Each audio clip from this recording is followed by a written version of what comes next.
Greetings, podcast friends. So glad that you're joining us for these episodes. We really appreciate it. I like to think of myself as fairly courageous. In fact, one of my mottos I adopted from Barbara Stanny, or Huson, who's an earlier guest on the show, is to do something scary every day. So I go backcountry skiing on glaciers in remote parts of Alaska, guided by, I will say, a super experienced son, roped up so that we don't fall through crevasses. I readily take work assignments in war zones in Afghanistan, South Sudan, and most recently, the Central African Republic. I try to be courageous with my own inner evolution, to keep growing as a human, to be honest with myself and others, to speak truth to power, and to keep doing what I can do to create a more peaceful and sustainable planet in the time that I have left. So I have deep respect for my guest today, Saba Ismail, who grew up in Northwestern Pakistan, pretty much the most dangerous place on earth to be a woman. Saba and her sister Gululai and the well-known Malala, who comes from the same region and was shot in the head simply for advocating for girls' education, are speaking up in the face of many forces that would like to silence them. I especially like using this platform of the Peace Building Podcast to show the courageous young work of women like Saba, who is now 32, but has been at this since the age of 15. So a few excerpts from her bio. Saba Ismail is a feminist, peace activist, and is working for the empowerment of young women. At the age of 15, with other young women fellows, she co-founded Aware Girls, a young women-led organization working for empowering young women by strengthening their leadership.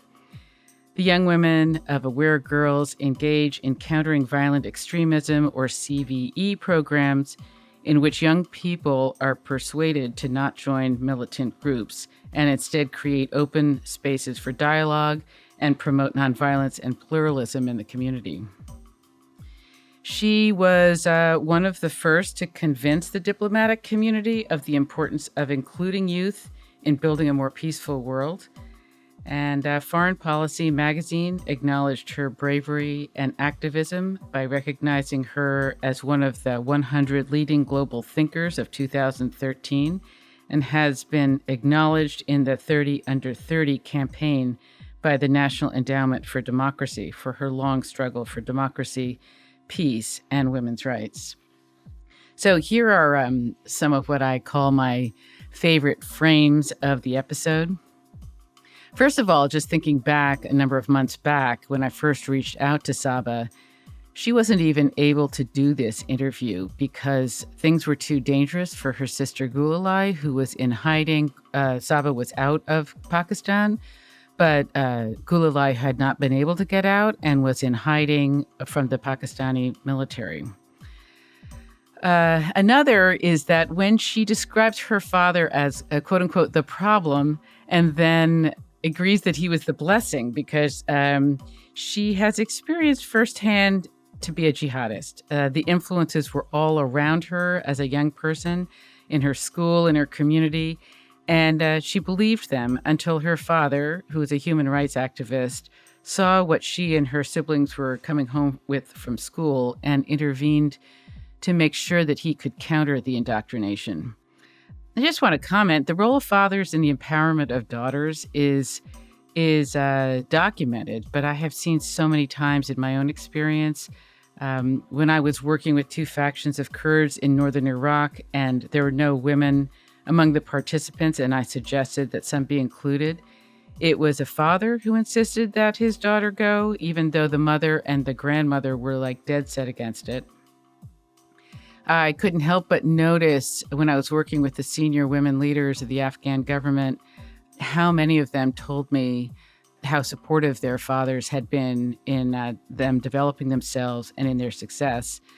And here again, in Saba's story, a father who really paved the way for her sister Gululai and her to make a real difference to their community and the world. So another frame is the images of her and other members of Aware Girls going into the madrasas to convince young people that the Quran does not support violence and jihad, and how useful it would be if everyone supported that kind of peace-building initiative rather than some of the focus on military interventions, which don't seem to be very effective. Another is that the Pakistani military seems so hell-bent on oppressing young women like Saba and her sister and her family, rather than recognizing them as the incredible global peace builders that they are.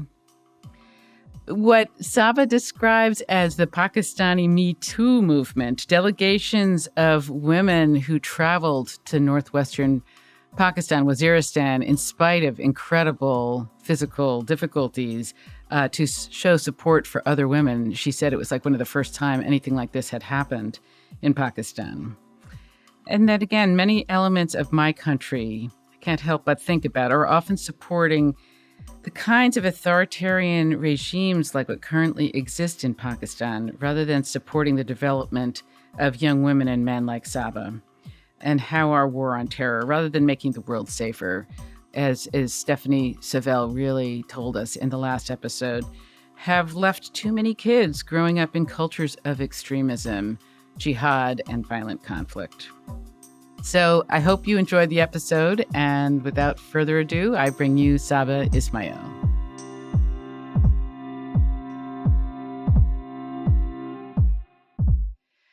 So, Saba, thank you for joining us on the Peace Building Podcast. It is really a pleasure to be able to give voice to women like yourself, and be able to give global voice to women like yourself, who is a younger woman than me and is doing really amazing work. So hello and welcome. Thank you so much, Susan. I like these podcasts to be as personal as possible. And I know you've probably told your story many times, but I think it's really, to introduce you to listeners, to tell us who you are and where you come from, and how do you think that's influenced why we are here today and having this conversation. Well, thank you so much. It's I think it's, I'll try to summarize these answers, but You I don't think, have to be too, we have 45 minutes, but one of the things that's nice about podcasts is we can be a little bit richer, a little bit more in depth than a 10-minute mm, interview, yeah, so definitely because it's like, who I am and the background is quite, intense, I would say. Because, well, I have experienced what it takes to make a young person want to be a jihadist. I was born in a very small and rural village in the northwest of Pakistan, and that area is deeply religious and deeply traditional. I had Scylla Elworthy on the show, who wrote Business Plan for Peace. He Yes. describes that part of Pakistan as probably the most dangerous place in the world to be a woman. And I don't know. Yeah, it is. It is one of the most dangerous places on earth for women, and also, I was raising up. I was taught about warriors who destroyed Hindu temples and churches, and was told that these are my true heroes. My teachers taught me to hate life, believing that this life, current life, is very short. The real life is afterlife, and the earlier I start that, the luckier I am. So while I grew up, I saw images of abuses and violence against Muslims in Kashmir and Palestine, fueled young people's zeal for jihad, and we were told that it was our religious duty to help Muslims through the violent jihad who were suffering in other countries. So let me slow you down. So how many kids in your family? We are 6 siblings. And where do you fall in the lineup? Number 4. Number 4. Yes. So you were born in a town in Northwest Pakistan? Yes, in a village, in a rural village in northwest of Pakistan. And then I grew up in the city, Peshawar, which the name of the city is Peshawar. And I studied from public education system, not from the government, but the private school system. And there I was taught about, the hatred. I was taught about, how this is my duty to fight and engage in violent jihad. And I saw, while growing up, I and my siblings, we saw thousands of young people going to fight. We saw, families receiving dead bodies of their loved ones killed in jihad. And these deaths were cherished in the villages and in the northeast of Pakistan. The families were considered holier than others. And just everyone believed that the whole family would be going to heaven guaranteed. So as a young, not as a young, but as a kid, actually wanted my family in heaven too, for sure. And, Give us an age at this point that you were aware of that thought. well, these thoughts were introduced to me from since I, started going to school, maybe from third grade. They start doing, teaching all this, 7, 8 years old. Mm-hmm. And but then what and because I was learning so much from this educational system and everything, I also wanted my family to go to heaven, because heaven was, of course, seen as a beautiful thing. And so the problem was our father. And our father was a human rights activist and a teacher. He didn't believe in any war or any jihad. He just believed in peace. Was he the problem or the blessing? Yeah, of course. But at that time, as a kid, we were thinking, I and my siblings were thinking that he's the problem, because he actually overheard all of us, discussing about how we all want to be martyrs and we want to go to, and fight this jihad as young kids. What was the lineup? Girls, boys? So we are all kind of mixed. So the eldest one is sister. Then we have one brother, then one sister, then it's me, then my brother, and then sister. Bilal is second. She's a third, but she's like 1 year elder than me. We have exactly 1 year difference. Okay. So our father actually, invested in our education. A lot of people and families surrounding us were investing in buying homes and cars and land. And our father was, when he overheard this conversation that we were having, and the influence from the society and generally, especially from our schooling system and our desires to be martyr, he was like, he has to do something immediately for this. And he realized that his own children has been indoctrinated. So he started a mission of his own to help us unlearn all of these things, and to undo the harm that is already done. So he started actually teaching us about local heroes, the men and the women who were not using weapons but who were using their voices, and who, like, people like Gandhi and people like Bacha Khan, who is known as the frontier Gandhi. Let me actually back up even further. How did he get these ideas? So he's an activist, and he was a political activist as well, and a human rights defender. But he learned all of these things by himself, because his own father was dead when he was like 15 years old. So he realized all these things in his society, and he self actually educated himself, and everything. But I think it's very rare for men to raise kids like this in the northwest of Pakistan. Usually in the northwest of Pakistan, the way people raise their children and kids are, they spend all of their resources on boys, and they invest, their resources on weapons as well, so that when there are family feuds, the son are, able to fight with other families and all that. But our father was very different. He always invested in education for both girls and boys. What's interesting in general about that is, in terms of tracking women and women's empowerment, is so often it's fathers that have really supported their girls in terms of stepping into their leadership. I mean, I have seen some research about this, but I also just anecdotally see it over and over and over again, that the power that fathers have in terms of helping girls realize how powerful they are. Yeah, in this, it's my personal, of course, experience, and also to see that the patriarch of the family is towards women's empowerment. It really helps the next generation, because definitely at the end, even in our society, men, the patriarch, have a lot of power to decide how their families will go forward, and their next generation. So in our case as well, the patriarch, who is our father of the family, was a human rights defender. He didn't wanted that the patriarchy to move forward in the family, but he wanted to have a different family. He wanted to have equal rights to both his daughters and son, and that's why the things changed from there. In all that process, he definitely introduced us to other inspirational women as well, other feminists, other free thinkers, Like, other. do you remember?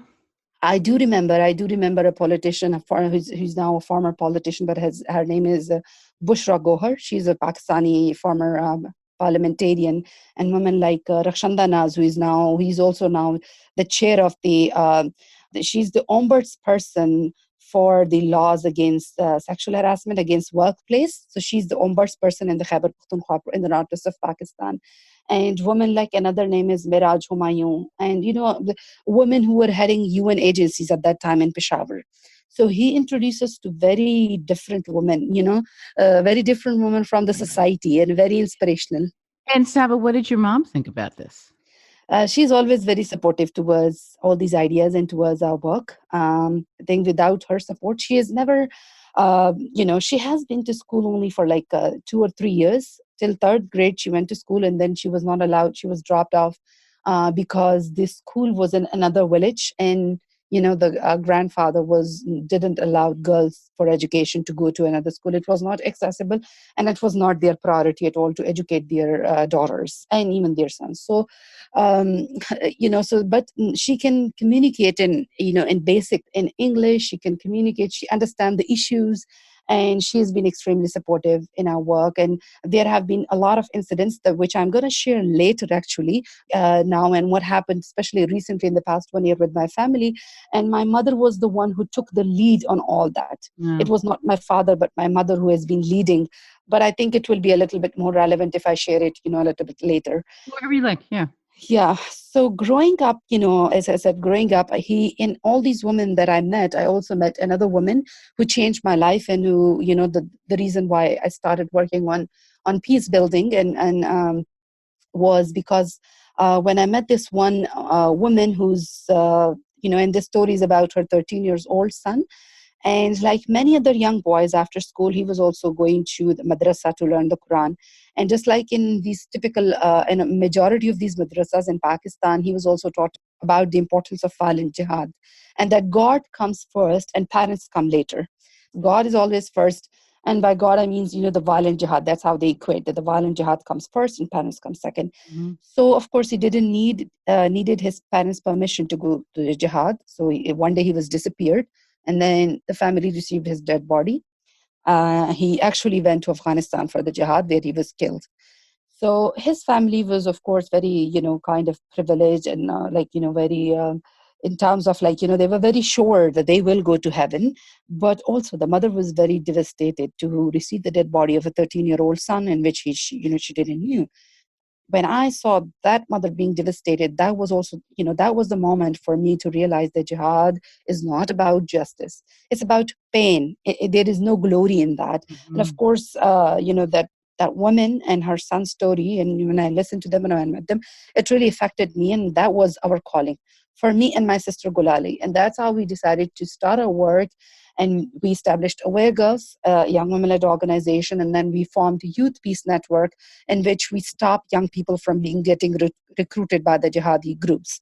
Could you say, slow that down? Because I've heard Scylla told me a bit about that work, but it would be interesting. So you were actually going into madrasas and convincing people that the Quran did not support the idea of violent.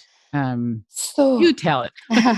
So what we actually have been doing is that we have established this Youth Peace Network, which is a network of young people, and we build the capacity of young people as peace builders. And then the young people work with their peers to prevent them from getting recruited by the militant groups.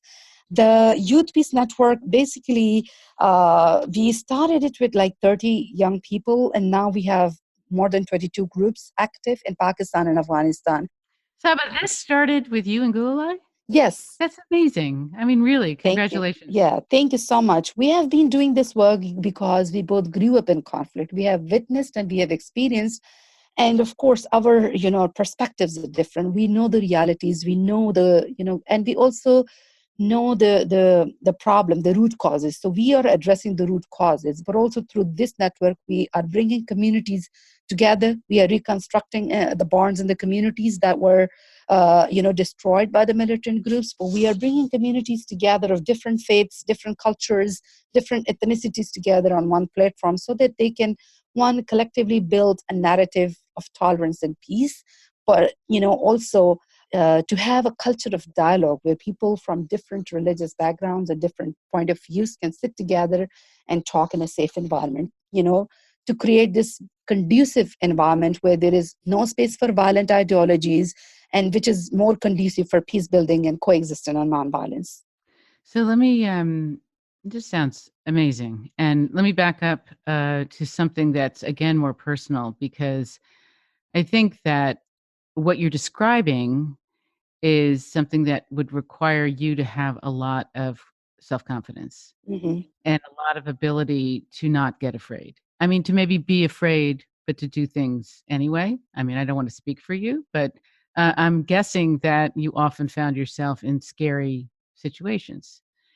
So I wondered if you could, because I think that part of my objective is that there's obviously a movement all over the world of women, girls waking up, men waking up around gender equality, and yet in the West, I think that women are living a mostly a softer existence. They're more protected from some of the realities that you were faced, right up front with. So I wondered if you could just talk a little bit about your internal, how you've dealt with your own fear, how you've built your own self-confidence, and how you have been able to get out of your own way to be able to do the kind of work that you're just describing. Yeah, it needs a lot of courage and bravery, and it's not easy. It's very risky to work on these issues in the northwest of Pakistan. I mean, I will say you couldn't even talk to me, when I first reached out to you, right? What happened exactly? Yeah, so I'm just about to come to exactly to that point, is why I'm unable to talk, and why? Because it needs so much out of the world bravery. It's so, and my family is among the rarest of, families in the northwest of Pakistan that stood up to so much crackdown in the past at least 1 year, but specifically with the past few months, what has happened with my sister Gululai, who is the co-founder of Awagas and who have done all the work on, he's the founder of the Youth Peace Network and working to prevent young people to be recruited from the military negroes. What has happened with her as she has faced online campaigns, she has faced death threats, blasphemy campaigns against her. She was illegally detained. She was disappeared by the state, disappeared for more than 40 hours, where none of our family members knew where she is. She was missing. And my Um, understanding is that if she gets accused of blasphemy, that's the consequence is death, no? Yes, the penalty is death penalty. And what recently she's currently at this moment she's facing terrorism and sedition cases against her, multiple sedition and terrorism cases. The reason, and she's also put on uh, Sorry, what control list? exit control list, which is Exit. a note, yeah, which doesn't allow anyone to travel outside the country. So it's a travel ban on her, Got it. and the travel is preventing her from traveling outside of the country. And the only reason is to stop her from speaking about her work and about the human rights situation in Pakistan. The current cases against, that accuses of her terrorism is because she spoke about the sexual violence by the Pakistan military in the conflict zones and during the counterterrorism operations in the northwest of Pakistan. And she brought those stories to the mainstream media. Were girls getting raped or Yes, yeah. yes, women getting raped, barging into their homes, violating their privacy, violating their dignity. And Mhm. what happened was that this year in January 2019, there was this, a video that became viral in which a young boy raised the issue of military personnel barging into his home and harassing his mother. He recorded this, video. It was all, and Gulali actually organized a delegation of women who traveled to North Waziristan to show solidarity with the women who spoke about against the harassment by the military. But also, when the delegation traveled there, they met several other women who shared similar stories, and some of them recorded their stories, and they wanted these stories to be brought to the mainstream media. And definitely one thing I want to mention: that traveling to Waziristan and to the northwest of Pakistan, to these tribal areas, is not easy. Even locals cannot easily travel there. And it was the first ever time in the history of Pakistan that the delegation of women went there to meet other women. It never happened. So it was really like a history in the making, that women going to show solidarity with other women. And what happened, of course, when these women and when, Gulali and these other members of the delegation brought these stories to the mainstream media, the military establishment was not happy with that at all. They did every attempt to silence the family who actually spoke about it the first time. But also we see that the time when Gulali brought up, start, bringing these stories and issues to the mainstream media, she has been charged of terrorism and sedition. And after that, the law enforcement agencies have been raiding our house in Islamabad in order to arrest her. There have been several raids, more than 4 raids on our home where our parents and our younger sister live. And the raids would happen most of the time in the middle of the night, where more than 50 to 60 personnel, law enforcement personnel, would just come attack our home in more than 10 to 15 vehicles each time. And they would just search everything in our home, whether it was car or whether it's personal wardrobe or whether everything. And they snatched our family's phone, our parents and our sister phones. The CCTV system that was installed in our home for family security was taken away by them without producing any legal documents for taking all these, equipments and for taking away any phones. And in one of the raids, they abducted our family driver who has been working with our family for some years. He was physically tortured and toxins were injected into his body because they wanted to know the whereabouts of my sister Gulali, because she is currently forced into hiding at this time. Mhm. And when the driver was released after that, a very close friend of Gulali was illegally abducted. He was tortured and electrocuted for more than 13 hours. Like literally, while he was handcuffed, electrical shocks were given to him. Saba, why are they so threatened?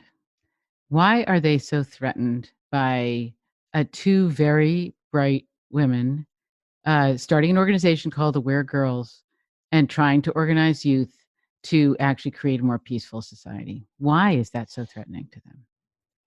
It is so threatening because, one is that it's very yeah, like talking about these issues, like the usual image of the northwest of Pakistan are women, are conservative women, and not speaking up, right? This is also where Malala came from as well, right? Malala, exactly. And actually, in fact, Malala used to say attending one of our training program before she was shot. So she's the trainee of Aware Girls. Mhm. So definitely it's the same area, but overall, it's not something that people will see that in the northwest of Pakistan, women coming forward and speaking up. And it's not very like Gulali's image or our image is not like a typical girl from the northwest of Pakistan in terms of maybe like not covering our head. Let's say it's not, it's very unusual. People expect us to be in the traditional roles. Are you required to cover? Yeah, this is a very traditional requirement to have this, and But also not a like burqa. no, no, not a burqa. Burqa is not our culture. It's come from Saudi Arabia. It's the colonization and all that from that. But it is our culture is to have a chadar, which is a long piece of cloth and to cover. And when we don't do that. And when you're a different person, just in terms of like this, but also someone who support, who is working on women's rights, who is so vocal, who is not scared, and who is still, in yeah, who is in this male dominant and this very patriarchal society. When you don't support the patriarchy, but you are speaking up against and also speaking and questioning military in itself in Pakistan is not easy. It's very, no one can dare to even question the military, the wrongdoings of the military. It's not that easy to even question. So questioning in the first, and then when you're actually telling the stories of sexual assaults by the Pakistan military to the world is something that there is then of course no other excuse for them, but they are scared that sexual assault is an international war crime. It is recognized as an international war crime. And if we are speaking about this issue and we are bringing it to the international media, that it means there will be international investigation maybe, or like people will talk about it, and they will ask for accountability or not being involved into war crimes. So definitely this is something that they don't want to. And it took these women from the tribal areas, it took them almost 2 decades, because this war on terror is going on in Pakistan for almost 2 decades. So it took the women of Pakistan and the tribal areas almost 2 decades to speak up about this issue. It's the first ever time that women from these tribal areas are speaking up. This is the Me Too movement of Pakistan, Right. Wow. and how you see differently the Me Too movement in the West and in the US. But this is where the women who have never been to school, but they are still recording, they're still telling these stories because enough is enough. Well, I think it's what's powerful now about this moment in time, because I think women all over the planet are supporting each other in finding their voice and speaking up about what the reality is. And and obviously women, there's different realities, but it's also very similar realities. Yes, yeah, it's true that I would like to mention one story that is very powerful when Gulali traveled to Waziristan to North Khassor in January, in which there is this one woman who is illiterate, an old woman, and every time the military would harass her, she would draw a line on a piece of paper, and she showed this picture to this delegation. It's a small torn piece of paper. There are 25 lines drawn on it. Hmm. Just imagine going through this, and then she was forced, she was like, okay, she cannot take all this, and she left that area. But What kind of harassment, in what ways were they harassing her? they were different. These women have been faced a lot, barging into homes, violating their privacy, violating their dignity. It's definitely, it's a lot that these women have already taken in the name of searching houses, in the name of, like, a lot of main things. Mm-hmm. But seeing the courage of this woman and the way they're documenting, I think it's really important that we talk about. It's really important because definitely we just cannot allow an institution to do this to women, and especially then when they're doing a lot of these things in the name of counterterrorism and then in the name of peace. It is definitely injustice. It's definitely something that the international community should question. This. Well, the thing that's very, my last guest was Stephanie Savelle, and they have been documenting the post 9/11 wars, and specifically the amount of money that the United States has been spending, which is obviously Yes. my country has spent more than the next 7 to 10 countries combined, and in the name of making the world safer for the United States and the world safer in general. But the reality is nothing has gotten safer. It's gotten less safe. And so listening to this kind of story, it's like, it's so clear that if people really wanted to make things safer, they would support somebody like Gululai. They would support that kind of initiative. They would support a youth peace network going into the madrasas and talking to people about why they wouldn't necessarily want to be jihadists. That would make a lot of sense as a peace initiative. Yeah. But that's not what has been supported, I think, by my government, which is, I'm sure, is part of the problem here. I think there are a lot of Western countries that are actually for them, the weapons, producing guns and weapons and selling them is a huge business for them.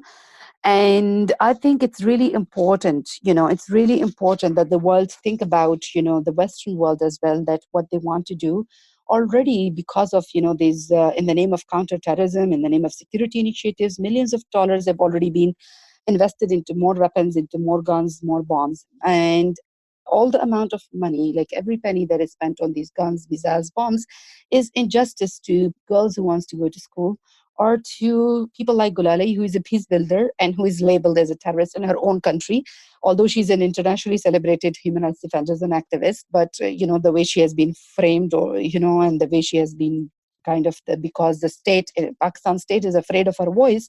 But that there are, I think, in the Western world, the business of war and making money is such a lucrative business, but this has to be diverted. This has to be, this has to be changed. And as you mentioned already about Silla, that you had a talk with her, so here I would like to mention, some figures from Silla's book. The book is Business Plan for Peace, in which she writes that the armed conflict causes massive economic losses every year, but peace building and peacekeeping are very grossly underfunded. The spending in 2015 on peace building was 6.8 billion, and peacekeeping is 8.27 billion, and together they just represent 2% of the economic losses caused by the conflict. So this book, demonstrates the total cost of scaling up the most effective systems to prevent war over a period of 10 years would cost under 2 billion. So, the figures. But also, in this book says that currently we spend $9 billion annually on ice cream. I'm sorry, on what? $9 billion annually on ice cream. On ice cream. So I, always say, and I always mention this, that I like ice cream and I would like to eat ice cream in a peaceful world.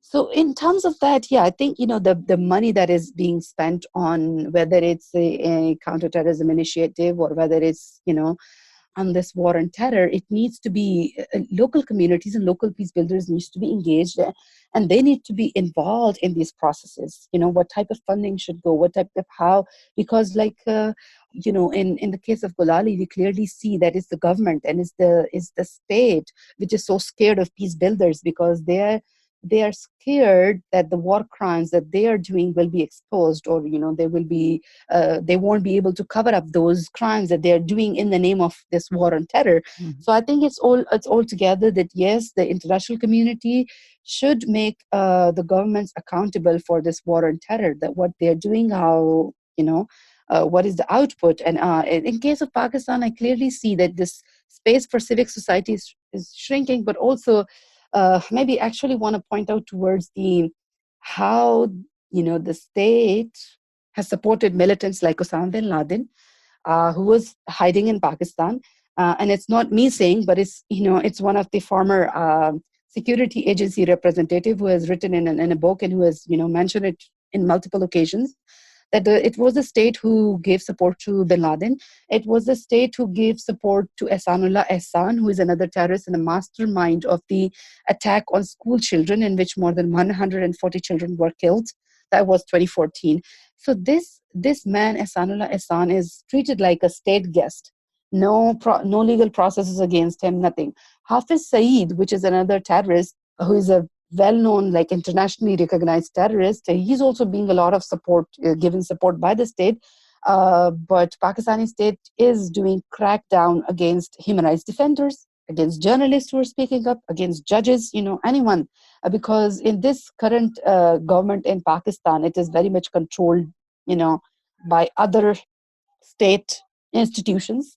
It's not a very open democracy, and that's where the problem is. So let me ask you something. The name of your organization, one of the organizations, is Aware Girls. Yes. And this podcast has consistently, I mean, we feel pretty clear that there's a strong correlation between empowering women and building peace on the planet. And in fact, that if we got gender right, in fact, we would have a much more peaceful planet. We would not be supporting militarism to the extent that we are. And I'm saying we, the human community. Mhm. I'm just interested in your thoughts on that. Does that seem true to you? And what would happen? What would happen specifically, as for Pakistan as a case in point, if there really were true gender equality in Pakistan? What would happen to militarism in Pakistan, in your view? I think if there is gender equality, of course, it will positively impact the situation. If there is free space, an enabling environment where women can speak up, and where they can talk about these issues, they can have proper legal remedies. If there are proper legal remedies, of course, I think it's going to be really thrive. And of course, the women's rights movement in Pakistan is affected by this current administration and this current government, because if there is no free civic space, usually the groups which are marginalized groups are they are affected in a negative way. So similarly, because now there is so much crackdown generally on civil society, it's the feminist and the women's rights movement who are also getting like more intense crackdown, and more not having free spaces, because as we see generally in society, the marginalized groups affected most. In Pakistan, what happened when there was on 8th of March, which is International Women's Day, there were thousands of women who came on the streets, who protested and who were rallying for women's rights. But what happened? The government of Northwest of Pakistan, and also overall, there was a resolution in the parliament against this march and against this rally. So you can imagine that it was again history making, that so many thousands of women coming up forward, speaking for their rights. It's been almost more than 3 years that I live in New York, and when I was in Pakistan, I couldn't see this kind of amazing and brilliant movement when I was there. And only in such short period of time, you can see that so many women coming forward. And instead of celebrating those women, instead of showing support to them, instead of listening to them, there is a resolution that against these women. It's But really it's interesting. It sounds like you see a change. You think that women in Pakistan are waking up and coming together more and protesting more and speaking out, even if there are resolutions against them. Yes, they are. You know, there are women. There are women lawyers. There are women activists. There are women, journalists who are instead of being so much crackdown and repression, they are coming forward. They're speaking up. Uh, I have been working, for years. I have been working with women, and I have been working to empower young women into citizens of equal rights and responsibilities. I have seen that they are fighting, the extremists. When I was working to also strengthen the governance structures through the effective participation of women and girls in these processes. So when I was working, we built the capacity of women so that they can participate in the political processes and also in the democratic process of the country. And back in 2015, there were 10 women that we trained. They ran for election. They won the local elections in Pakistan. So not only challenging that extremist narrative, but also taking away space from those extremist narratives and being there in those processes, in the decision making processes, and the policy making processes. And when these women came forward and running those elections in some villages, it was first ever time that women were even running for elections and participating in these processes. But what is happening also with this current government, we have seen that the number of women in the policy making has been starkly decreased. Is that because of global authoritarianism Well, it's because of the current government. It's because of this in Pakistan? situation in Pakistan, which is not, pro women's rights, which is not, and a lot of these meetings, like, every day you follow their social media and the updates that they give on about the meetings or anything, they're all male. Like, there is, in majority of these meetings, there is 0% of women. So definitely this current government in Pakistan is not very supportive towards women, or there are no spaces in the policy making process. Okay, so what you have on your plate, what you're taking on is so immense and obviously needs a lot of support. And what gives you the most hope and what feels like the greatest support that are moving things in the direction that you think they need to go? So when I see, so many young women and young men speaking up for their rights and still coming forward, that definitely gives me hope. I have seen a lot of women, I have seen a lot of men coming forward and doing amazing work in Pakistan. And I think, that is definitely one thing that gave me hope, that even instead of like so much going on currently, but also the environment that we all grew up in, the conflicts that we all, mostly like the people in the northwest of Pakistan, the younger generation have lived in conflict for years and years. Their entire And lives, right? I mean, really, their entire life. exactly our entire lives, and still they want peace. They're working for peace. They don't want to be engaged in violent activities. Like, for example, currently there is this one grassroots movement rising up in Pakistan, which is called Pashtun Tahaffuz movement, which means Pashtun protection movement. This is a grassroots movement that is asking for a truth and reconciliation commission, that is asking to make sure that the people who are enforcedly disappeared are being brought in the court system. And in this movement, there are a lot of younger generation who are the face of this movement. So definitely, when they are engaged so non-violently, they have held demonstrations in which more than 40,000 and 50,000 people have come up, in one single demonstration. Mhm. And the record is that not even a single flower pot has been, broken. Like, it's so peaceful. It's so peaceful. Mhm. So definitely, it's really, it's really good to see, and it's really good to see that yes, they are the hope of Pakistan. And Gulali actually is also facing all this crackdown because she showed solidarity with this movement, with this PTM Pashtun Tahfaz movement. And she's not, the leader of the movement, but they are so scared. The state is so scared of brave voices like Gulali, because they know that if such a non-violent movement is happening, and if the world knows, about it, and this movement have more credible voices, and if people internationally start showing solidarity with this movement, the military will be in trouble, because military in itself, the spokesperson of the military, which is, DGISPR, known as DGISPR, Major Asif Ghafoor. In April, he held a Sorry, what was that? DGISPR, Asif Ghafoor. is his name, Ah, and he's the spokesperson of the armed forces. okay. He Okay. held a press conference in April, and he said that time is up. Time is up for the people of the Pashtun Tahaffuz movement. And then he warned them, that you have all the liberty. Just imagine, you have all the liberty of being nonviolent, okay? You know, and then he was like, your time is up and there will be crackdown against you. And then there were videos on YouTube started emerging. In these YouTube videos, it is clearly mentioned that the military will have cracked down against Gululai and, against the other two leaders of the movement, who are the parliamentarians. And only less than a month after that, there were two cases against Gulali, accusing her of terrorism, and now she's forced into hiding. And the two parliamentarians of this movement are being arrested and they are in jail. They are not being released at all. We don't see a chance of them being released. Every time they have a court date, the judge is on vacation, the judge is sick, the judge has an off day, and the judge never even listens to them. So the justice system in Pakistan is not transparent, is so much influence. And that's where I see, to answer to your question, that where I see hope. So I see hope in all these people who have been, like, there is so much crackdown against them by the strongest institution of the country, but they still are standing up. Mhm. No one has been, said that, okay, we don't want to work for peace anymore because, we cannot, of course, this institution is so strong and we cannot stand up to this crackdown. Like, my family has been threatened so much, being harassed so much in so many ways, including my younger sister, who is a lookalike of our sister Gulali.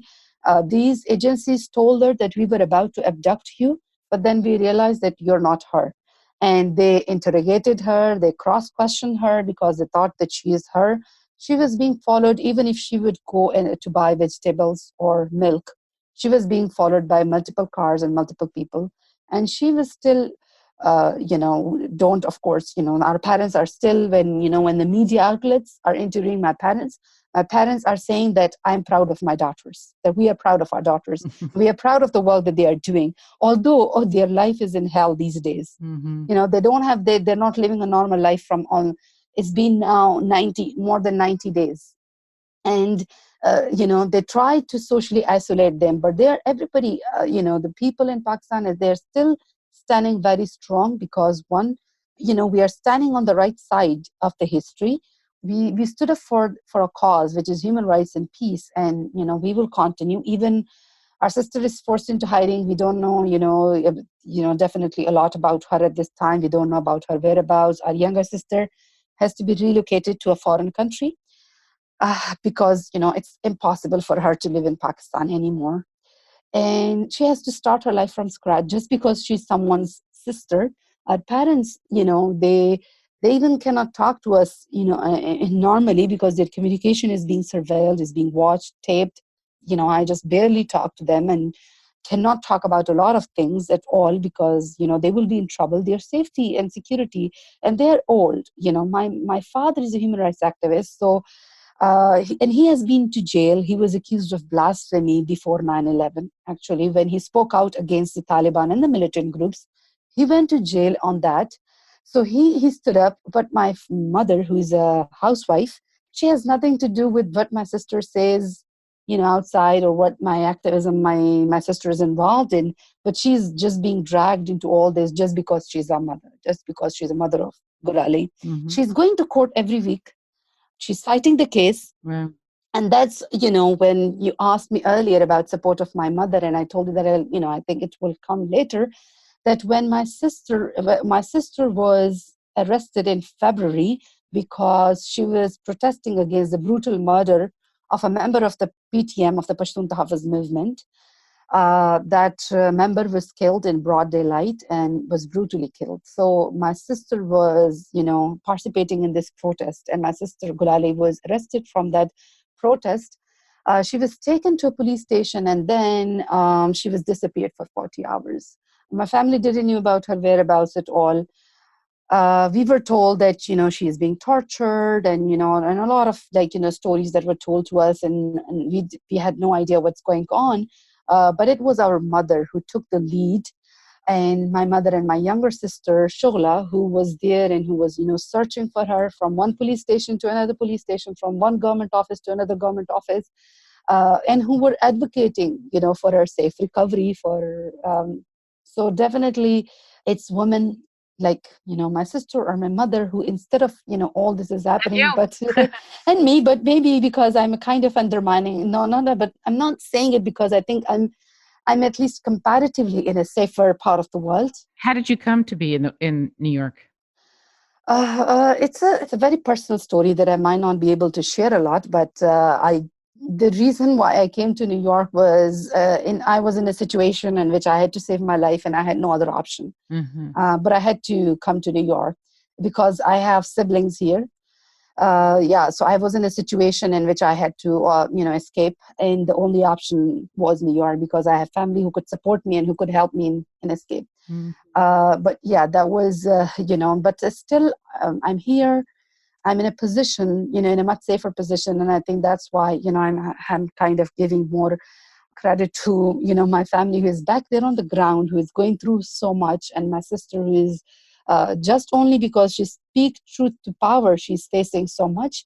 So yeah, definitely working for peace generally is not easy in Pakistan. People even who are associated with you, friends, even like there are friends who were tweeting in support of Gululai when these cases of this terrorism were filed against her, and they received calls, they received death threats over phones that they should not tweet anything in support of her. Mm-hmm. Otherwise, they will be in trouble. Mm-hmm. So currently, it's very hard time for human rights defenders. A lot of repression. So, Saba, we are hitting our time boundary in terms of the hour, and I wanted to give you an opportunity to say anything that you want, like to summarize or to say anything that stands out to you that you want people most to anything that is in conclusion from your point of view. My conclusion is that my message to everybody is that although there is, not only in Pakistan, overall the rise of nationalism and authoritarian, we can see that is very growing. I mean, we can see it in many different countries. For now. And I think it's very important for everyone not to be silent and still to speak up, because if we choose to be silent, when we think that it's really hard, maybe when it's over, then we will speak. I think it's not gonna solve any issue. I think it's it's not better for the world. It's not better generally. So my message is that all the people all around should speak up, whether they're in the US or in the Western world or in Pakistan or in similarly other countries. It's very important to be persistent in our causes, even at the cost of whatever comes. So definitely it's very important. And also I think the responsibility of the people who are not living in the in the conflict affected areas, I think responsibility comes on their shoulders, to show solidarity with those people, to listen to them, to talk more, and to actually give them spaces so that they can talk about these issues. They can bring these issues to the to the international forums. Because at least in Pakistan there is so much crackdown even on media. People cannot even speak about my sister's case or about any other crackdown. So it's very important that people internationally give more spaces to the people who come from certain situations. And if they want to follow you or know what's happening, what's the best way to pay attention? I have a Twitter account that I post updates on. I believe that's my own name. It's Saba Ismail. And my email address is also, anyone can reach me out on my email address. We'll post that with the episode if you like. Yeah, so my email address and Twitter both. They can follow my Twitter for more updates and can send an email for having more updates. And what about Aware Girls? If people are interested, is you and Gululai is the same? I mean, it is. If they wanted to follow Aware Girls, is that a separate organization or is it the two of you? Well, there are people. There are other. We have active board members. We have staff and team that are working on the ground. They are still working for women's rights and for peace on the ground. So definitely, but for any information, at least for now, for aware girls, they can contact me. Okay. Because there is so much crackdown on on aware girls, in Pakistan, and on associates, that their communication is being so watched that that it can pose risk to a lot of people in Pakistan. So for now, it's more better to contact me for information for aware girls, Youth Peace Network, any other updates. Well, I hope, what you're doing is so amazing, so courageous. And I guess maybe it's because I'm older than you, and the mother in me is thinking, and what are you doing to take care of yourself? I Uh, Yeah, it's a question that a lot of our friends and supporters have asked me in the previous 3 months. And a lot of my friends have pushed me to do a lot of things, but it's very hard. yeah. It's extremely hard to be in such a situation in which you have the responsibility. Well, that can't be more pressure too. I mean, I don't ask it like that, but Yeah, I guess I think because what you're doing is so critical, it's hard to know how does one take care of oneself given the kind of pressures. And yeah, one way you take care of yourself is that you don't try and do it all by yourself. That actually all of us are paying. Get do this podcast, pay attention, so that people are paying attention to what's going on. Because I think that particularly around the world, I think women as a group are starting to support each other more, paying attention to the similarities in stories and wanting to see, and many men too. yes. But I think women as a group are needing to do it, and I'm wanting to support them in doing it. And Thank you so much. Definitely a lot of our friends and stakeholders and partners have showed immense support in the past 3 months, and I think it's so incredible to see. And I think I'm so blessed, and my family is so blessed, my sister is so blessed to have so many people that they are supporting her, they're supporting this cause. They're definitely not supporting one individual based on being their favorite, but because they want to support this cause. So the support that I have seen from my sister is remarkable, and I'm so thankful. Like, it will be very hard for me to thank, and to name any, friends, organization, or institutions, but yeah, and that definitely gave me a lot of hope. well, because it's not just about, obviously your sister and you are a symbol of a whole different approach that can be taken to peace building. That the money that's been put into the military, that my country's put into the military, that other countries, it hasn't ended up making this world safer, but actually doing the kind of work you're talking about, I think has the potential to make it safer. So, Yeah, that's true. That's true. That that's why I want to talk. And I mentioned about investing in peace and investing in young peace builders, investing in local peace builders, and investing in older as peace builders like you, who are playing their role, and giving spaces and voices to people like me, and other peace builders, of course. And I think it's the investment in terms of money is very important. Where the money goes. Recently, the U.S. government have passed the Global Fragility Act. Global Fragility Act.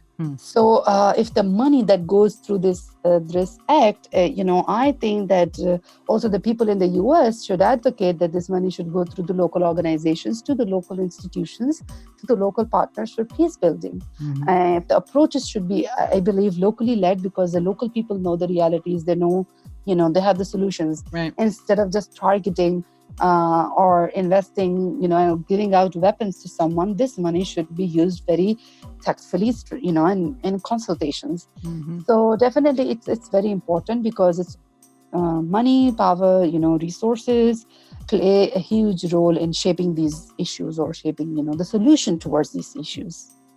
Well, anyway, I really thank you so much for your time and for joining us and for all of your courage. It's so inspirational. And and I hope this lots of people listen to you far and wide on the podcast. Thank you so much, Susan. Thank you for your time.